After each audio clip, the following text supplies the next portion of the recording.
Hello everyone, welcome back to my new blog. তোমরা সবাই কেমন আছো? আশা করি সবাই খুব ভালো আছো, সুস্থ আছো।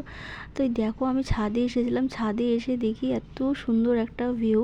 আমার কি যে ভালো লাগছিলো এই দেখে, চারিদিকটা সবুজ সবুজ। সত্যি আমাদের ওদিকটা, শিলিগুড়ি ওদিকে দেখা যায় না এরকম সবুজ চারিদিকে। আমার এখানে এসে কি যে ভালো লাগছিলো সে আর বলার বাইরে। যাই হোক, তারপরে আমরা একটু বিকেলবেলা গিয়েছিলাম বাজার, যেহেতু সামনেই দুর্গাপুজো। তো একটু শপিং করতে মেয়ের জন্য। এই যে এখানে ওর জন্য জামা কাপড় দেখছিলাম। তো সবগুলোই জামা খুব সুন্দর, ভালোই লাগছিলো আমাকে। আর আমার ব্যাকগ্রাউন্ডে একটু আওয়াজ হচ্ছে, প্লিজ ওটাকে ইগনোর করে দিও, বুঝতেই পারো বাচ্চা কাচ্চার বাড়ি। তো এখানে সবগুলো জামাই আমার ভালো লাগছিলো, মানে কালারগুলো কিন্তু ভীষণ সুন্দর। তো এর মধ্যে আমি দুটো তিনটে জামা ওর জন্য নিয়েছি। তারপরে হচ্ছিলো আমাদের জন্য একটু শাড়ি টাড়ি দেখেছি, যেহেতু বাজারে আসি, বারবার করে আসা হবে না, কারণ বৃষ্টির দিন বারবার করে আসা যায় না। তো যাই হোক, এই যে আমরা নিচে যাচ্ছি, ওর জন্য জামা নেওয়া হয়ে গেছে নিচে এসে।